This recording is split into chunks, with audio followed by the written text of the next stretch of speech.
మనిషి చేసే తప్పుల వల్ల శిక్షను కొని తెచ్చుకుంటాడు. తాగుబోతాడు, తాగడం వల్ల ఆరోగ్యం పాడైపోతుంది, రకరకాల వ్యాధులు కొని తెచ్చుకుంటాడు. తను బ్రతకవలసినంతకాలం బ్రతకకుండానే మధ్యలో చచ్చిపోయే ఛాన్సెస్ ఉన్నాయి.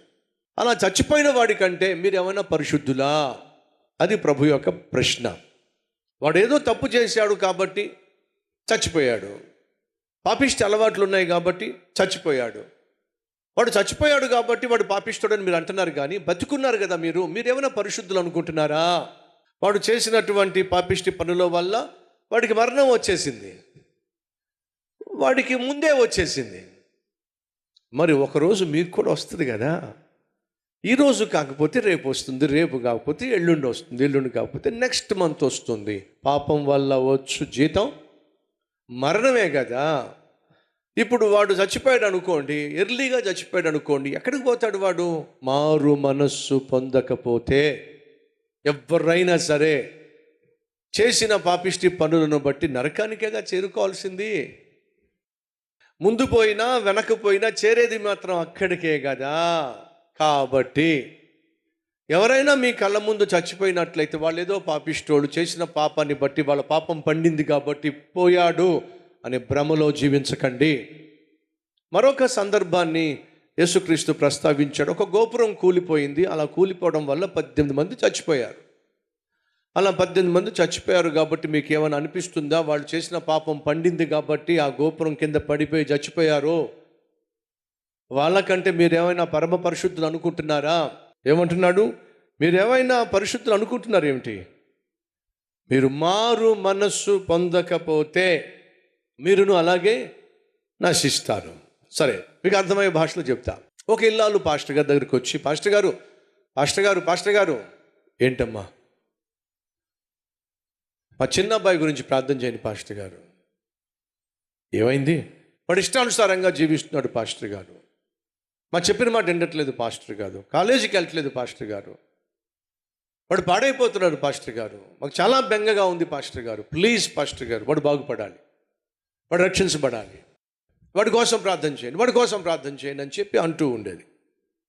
పాస్టర్ గారిని ఎప్పుడు కలిసే అవకాశం ఉన్నా గబగబా వెళ్ళి, పాస్టర్ గారు ప్రార్థన చేస్తున్నారా?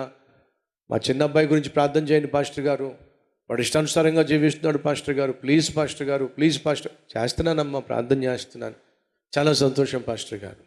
మరొకసారి మళ్ళీ అదే విధంగా వెళ్ళి, పాస్టర్ గారు ప్రార్థన చేస్తున్నారు మా చిన్న అబ్బాయి గురించి. అమ్మ ఒక నిమిషం, మా చిన్న అబ్బాయి గురించి ప్రార్థన చేయండి అని అంటున్నావు, కానీ మీ పెద్ద అబ్బాయి గురించి చెప్పలేదేమిటి? మా పెద్ద అబ్బాయి బంగారం పాస్టర్ గారు. ఎందుకు మీ పెద్ద అబ్బాయి బంగారం? మా పెద్ద అబ్బాయి బాగా చదువుకుంటాడు పాస్టర్ గారు, చిన్నప్పటి నుంచి పుస్తకాలు పొరుగు పాస్టర్ గారు. మా పెద్ద అబ్బాయి వాళ్ళు ఎటువంటి ఇబ్బంది లేదు పాస్టర్ గారు. అమ్మా, మీ పెద్ద అబ్బాయి దేవుడు నమ్ముకున్నాడా? దేవుడు అంటే నమ్మకం పాస్టర్ గారు. మరి మందిరానికి వెళ్తాడా అంటే చదువుకుంటాడు కదా పాస్టర్ గారు, డాక్టర్ కదా, టైం ఉండదు పాస్టర్ గారు. మీ పెద్ద అబ్బాయి రక్షించబడ్డా అంటే క్రైస్తవ కుటుంబంలోనే పుట్టాడు కదా పాస్టర్ గారు. కాదమ్మా, మీ పెద్ద అబ్బాయి రక్షించబడ్డా? పాస్టర్ గారు రక్షించబడ్డారా అంటే మా పెద్ద అబ్బాయికి బ్యాడ్ హ్యాబిట్స్ ఏమీ లేదు పాస్టర్ గారు. నేను అడుగుతుంది, బ్యాడ్ హ్యాబిట్స్ ఉన్నాయా? సిగరెట్ కాలుస్తాడా? సినిమాలు చూస్తాడా? షీ కారు, అర్థమైందా మీకు? షీ కారు అంటే అమ్మాయిని కారులో తీసుకెళ్తాడా? అబ్బాయి అలాంటి అలవాట్లేమీ లేదు. కనీసం బైబిల్ అన్నా చదువుతాడా? చదవాలని ఆశ ఉంటుంది, కానీ పాస్టర్ గారు పుస్తకాలు సరిపోతున్నాయి పాస్టర్ గారు. ఓహో, మీ పెద్దోడు బైబిల్ చదవాడు? చదవాలని ఉంటుంది పాస్టర్ గారు. మందిరానికి రావాలని ఉంటుంది, కానీ టైం ఉండదు పాస్టర్ గారు. ప్రార్థన చేసుకుంటాడా? ఎప్పుడన్నా మన ఇంటికి వచ్చినప్పుడు మాతో పాటు మోకరిస్తాడు పాస్టర్ గారు. అమ్మా, నువ్వు పిచ్చిదానివి. నేను పిచ్చిదాన్ని ఏంటి పాస్టర్ గారు? మీ పెద్దోడు డాక్టర్ చదువుతున్నాడు కాబట్టి వాడు మంచోడు, మీ చిన్నోడు చదువు సంధ్యలు లేకుండా తిరుగుతున్నాడు కాబట్టి వాడు పాడైపోయిన వాడు. కానీ ఒకవేళ ఒక సమయంలో వీళ్ళిద్దరూ మరణించినట్లయితే ఎక్కడికి వెళ్తారో తెలుసా నీకు? చెప్పు, ఇప్పుడు మీరు చెప్పండి. ఎక్కడికి వెళ్తాడు? పెద్దోడు నరకానికి వెళ్తాడు, చిన్నోడు నరకానికి వెళ్తాడు. ఎందుకని? పెద్దోడేమో సిగరెట్లు కాల్చడట.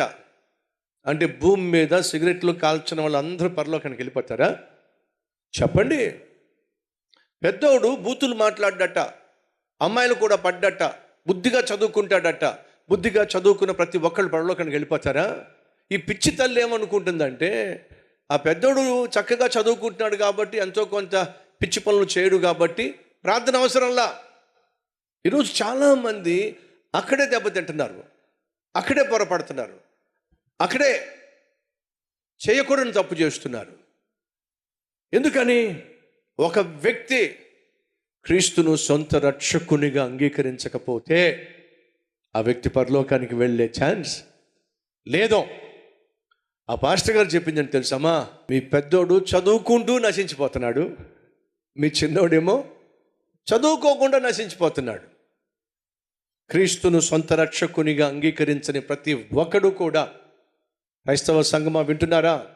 మీరు మందిరానికి రావచ్చు, బైబిల్ చదవచ్చు, ప్రార్థన చేయొచ్చు, కానీ వ్యక్తిగతంగా మీకంటూ రక్షణ అనుభవం ఉండాలి. అనగా క్రీస్తును సొంత రక్షకునిగా అంగీకరించిన దినం ఉండాలి. అనగా మీరు చేసిన పాపముల నిమిత్తం పశ్చాత్తాపపడి వాటిని విడిచిపెట్టినటువంటి ఒక దినం ఉండాలి. దాన్ని బైబిల్ సెలవిస్తుంది ఏమిటంటే తిరిగి జన్మించుట. ఏమని? తిరిగి జన్మించుట. ఇంగ్లీష్లో ఏమన్నారంటే బోర్న్ అగైన్, మళ్ళా జన్మించటం. శరీరానుసారంగా ఏ విధంగా తల్లి గర్భంలోంచి మనం జన్మించామో ఆత్మానుసారంగా మనము జన్మించవలసిన దినము ఉందే. జాగ్రత్త. రోజు రాకుండా ఉండాలంటే రోజు ప్రభువుని అడుగుతావా, ప్రభు నువ్వు ఆశించిన ఫలము ఫలించగలిగిన జీవితం నాకు దయచేయ ప్రభువా.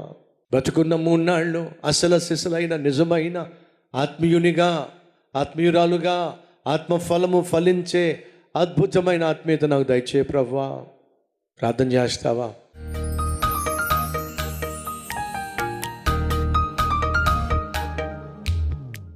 మహాపరిశుద్ధుడు అయిన ప్రేమ కలిగిన తండ్రి, దివ్యమైన నీ సన్నిధిలో శ్రేష్టమైన నీ సందేశం ద్వారా మాతో మాట్లాడినందుకు వందనాలయ్యా.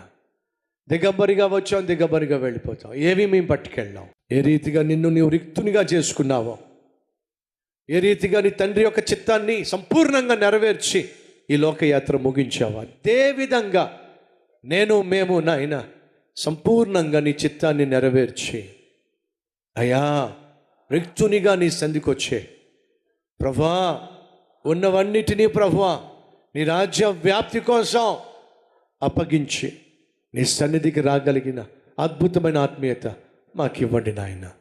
ప్రతిరోజు ఏదో విధంగా నీ ప్రేమను చుట్టూ ఉన్న సమాజానికి చూపించాలి. ప్రతి ఒక్కరితో సమాధానంగా జీవించాలి, ప్రతి ఒక్కరి మధ్య సంతోషంగా జీవించాలి, సఖ్యత కలిగి జీవించాలి, మంచితనాన్ని పంచాలి. దీనత్వము, సాత్వికత్వము, విశ్వాసము, ఆశా నిగ్రహము కలిగి జీవించాలి. అట్టి కృప మాకు దయచేయండి. పేరట వేడుకుంటున్నాం తండ్రి, ఆమేన్.